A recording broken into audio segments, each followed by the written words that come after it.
In September 2019, the so-called Kim Kardashian of the cartel world was found dead in a luxury home. No gunshots, no blood, just mystery. People in Sinaloa claimed it was an overdose, but others believe it was something far more sinister: revenge for her betrayal. So, what really happened to her? Here's some times IG influencers messed with the wrong gangs.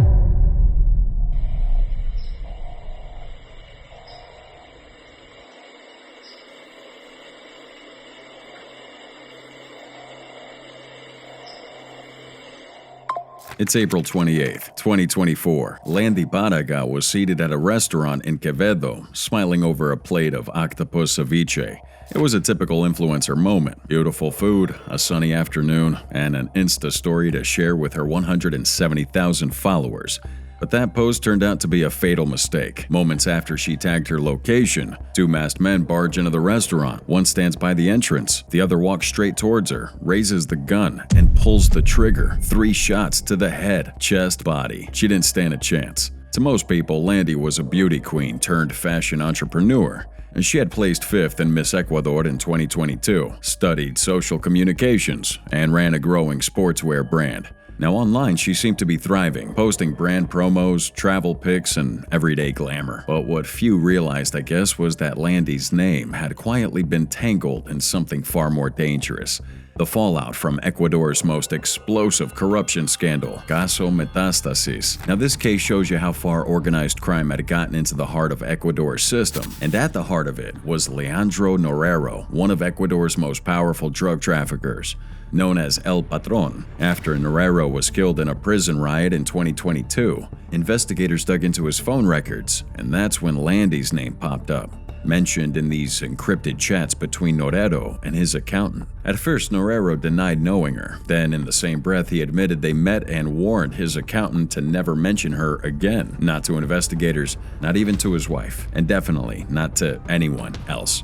"If my wife finds out about her, I'm dead," he wrote. Landy, according to the chats, was linked to a shell company under investigation, and Norero wanted her name wiped from the books fast. She was never charged with a crime, and she wasn't arrested either. But in the criminal underworld, being connected, especially romantically or maybe financially, to the wrong person can be just as deadly as any formal accusation. Police believe her final Instagram story gave away her exact location to the men who came to kill her. Security footage captured it all. Patrons ducking under tables, glass shattering, no words exchanged, just the brutal precision of a hit job. It was quick, cold, and clearly premeditated. But when she was joining pageants, none of this seemed even remotely possible. Landy had been Miss Tourism Quevedo, then a parish queen, before landing a top 5 spot in Miss Ecuador. She used that platform to launch a clothing business and grew a following across South America. For her fans, she represented success, hustle, and style. For investigators, she suddenly became a puzzle piece in a sprawling criminal network. Norero's empire had ties to government officials, police, and the judges. Metastasis revealed all of it. Over 50 people were arrested, including powerful figures in Ecuador's judiciary. While Landy wasn't among the accused, the fact that her name appeared in such a high-stakes operation made her presence very risky. Someone, somewhere, might have decided she knew too much or simply wanted her gone as a precaution. It's possible killing her was a message, a way to silence loose ends. Or maybe, just maybe, someone close to Norero wanted revenge. Either way, it's no coincidence that her name came up in that investigation, and shortly after, she was gunned down in public. The next day, her body's buried in her hometown. Security's tight. The grief is heavy. A girl who started with beauty pageants and small-town dreams was now the face of a murder that shocked the entire country. No one has been arrested for her death, and no one has officially claimed responsibility, but everyone knew what this was. In the influencer world, danger doesn't always wear a mask. Sometimes it follows you through a tagged location or a familiar name in the wrong conversation. Landy might have not realized how deep in she was. Maybe she thought she could keep her past and her present separate. But in places like Ecuador, where criminal empires are built on silence and fear, that's a line you don't just get to walk. One story, one ceviche post, and she's gone.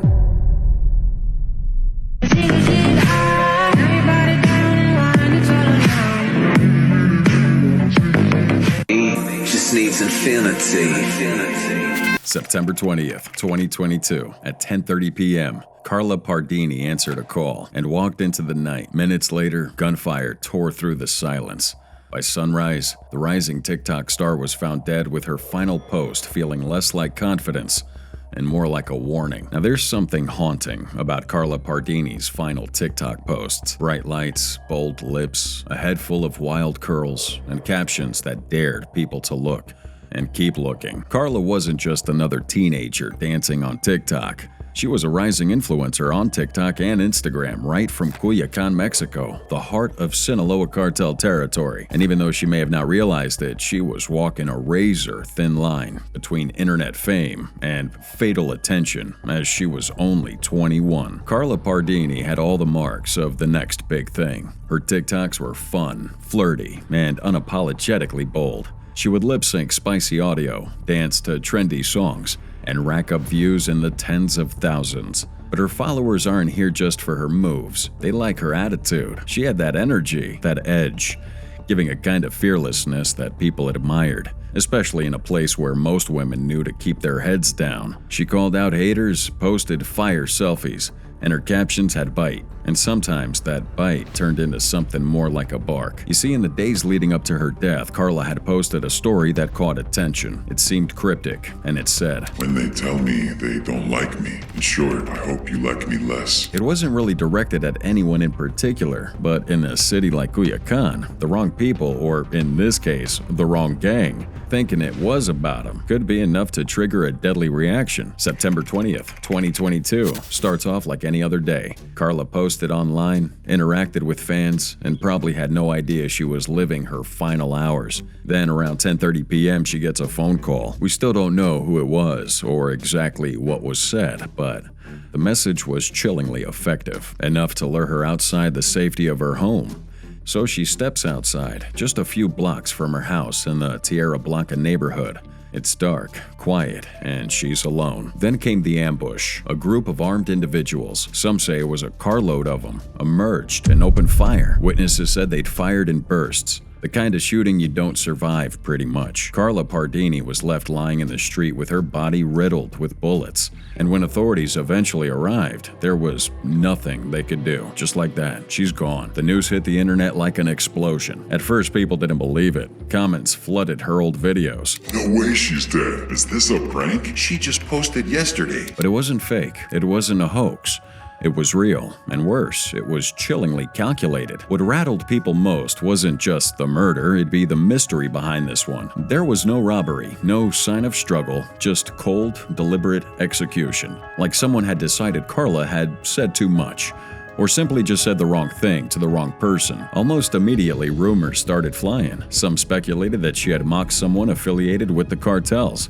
Others believe it was jealousy, maybe a love triangle, or a scorned admirer with connections. But in Sinaloa, the truth is hard to separate from whispers. One thing was clear: this wasn't random. Sinaloa doesn't do random. Carla's death wasn't the first time an influencer met this violent end in Mexico. And tragically, it's not going to be the last. Social media fame in cartel territory comes with an unspoken rule. Know your limits. Don't get political. Don't get cocky. Don't talk slick, especially if you're not sure who's watching. You see, in places like Culiacan, everyone's watching. The cartel have eyes on everything. Every post, every video, every caption. There's always the chance it might be interpreted as a challenge or a diss. And unlike the internet, where you can settle beef with comments or blocks, in the real world, they settle them with bullets. What makes Carla's story so terrifying is that she wasn't a reporter. She wasn't exposing anyone or even naming names.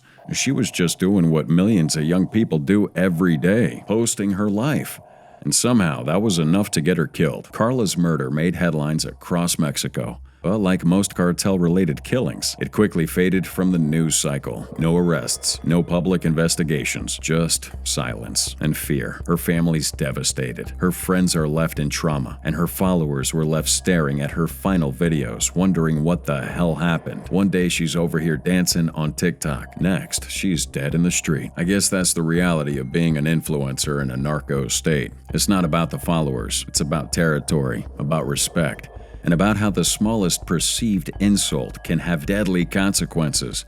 Carla Partardini didn't die because she was famous. She died because her fame, her voice, and her boldness may have brushed too close to the wrong gang. Her story's a warning. In some places, internet fame isn't a dream, it's your death sentence.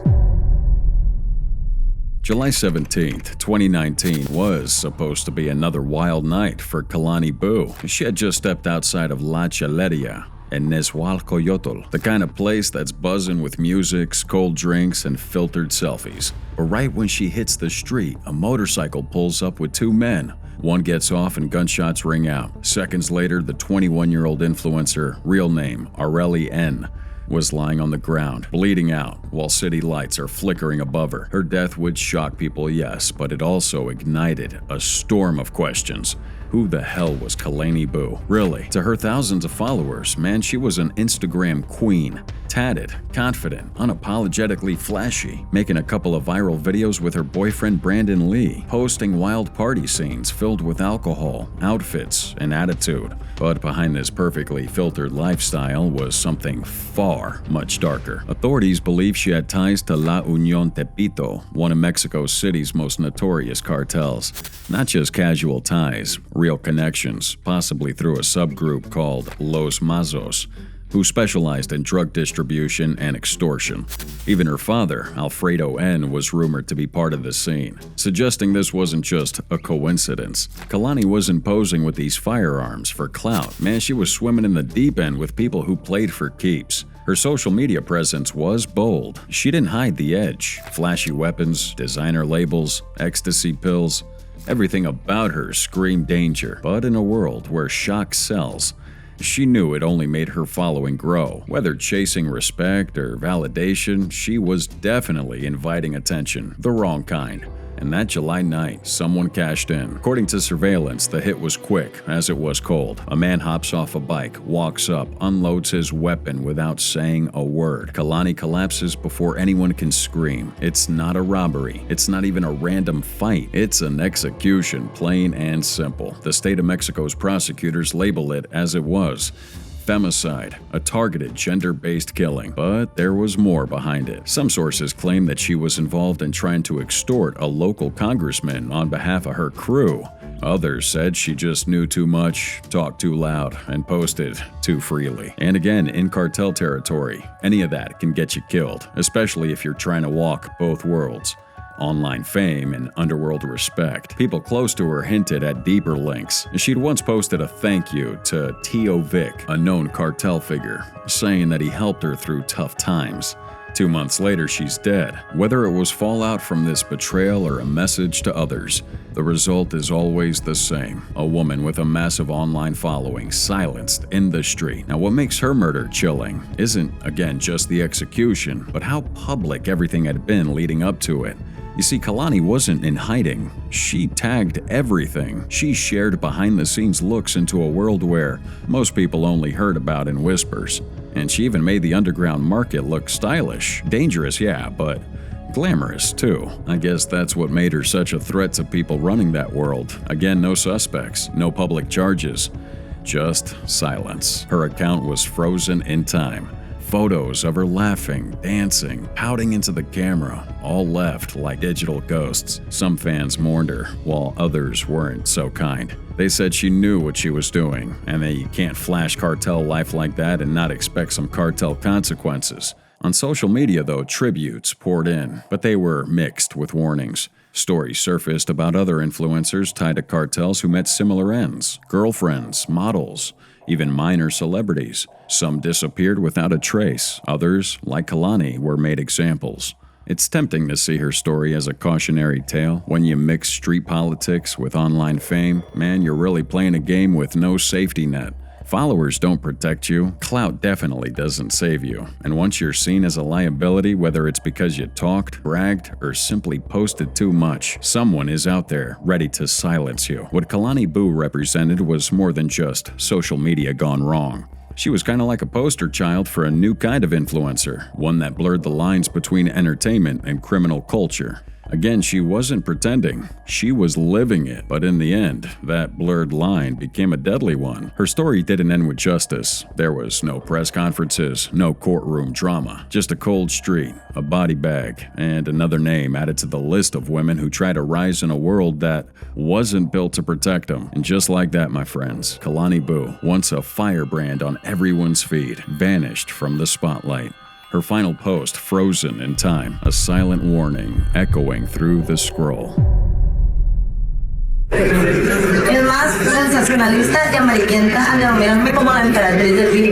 So September 14th, 2019 started like any other warm night in Culiacan, Mexico. But by morning, the Kim Kardashian of the cartel world was dead. Claudia Ochoa Felix, once the queen of Insta's narco glam fantasy, had suffocated in her sleep, or so the official story goes. But in a world where truth dances with rumor and bullets often write the final word, man, nothing is ever that simple. If you had scrolled through her Instagram a few years earlier, you'd swear Claudia was living the dream. Picture it.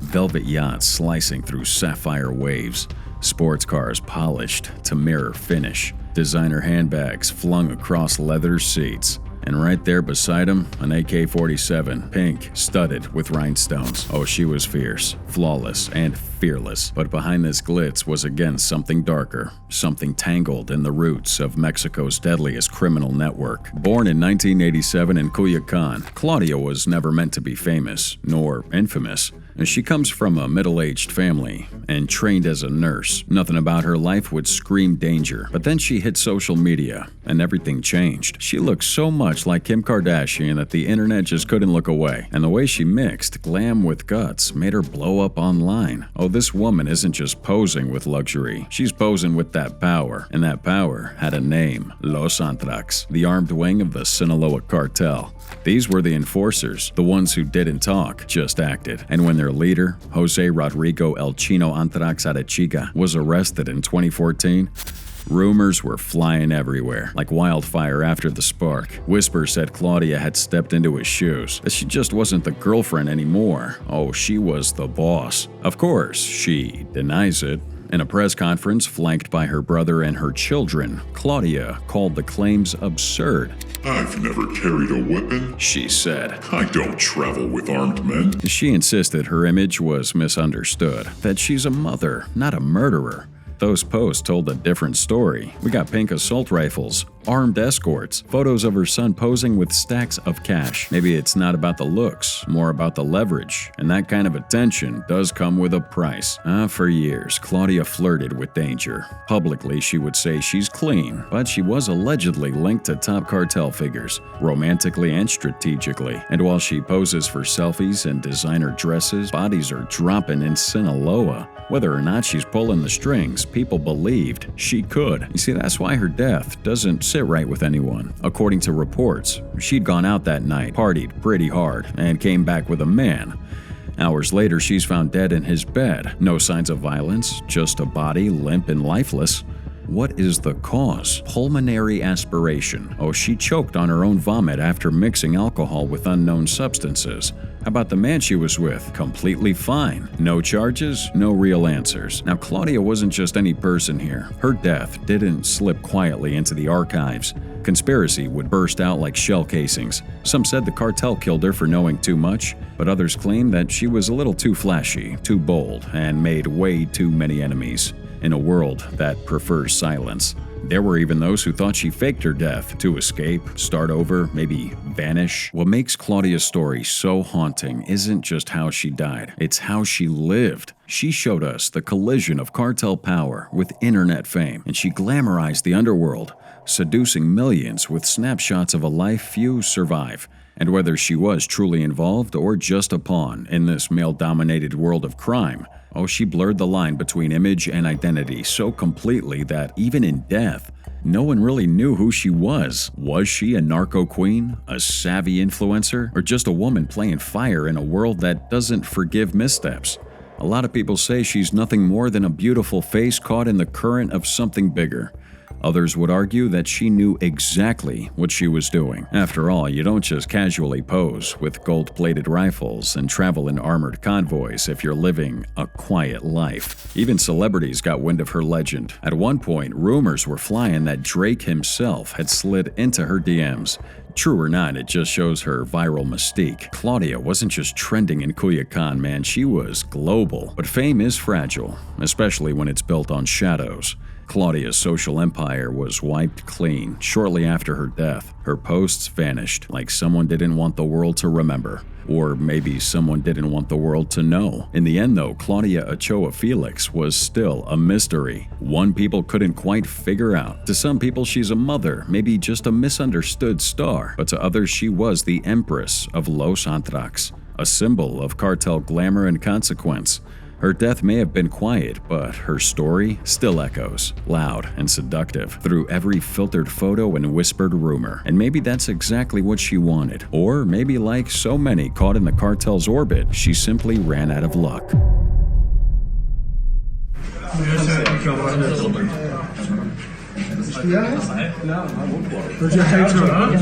September 27th, 2018. A white Porsche rolls through the busy streets of Baghdad. The driver, tattooed, vibrant, and effortlessly stylish, had just posted a new photo to her 2.7 million Instagram followers.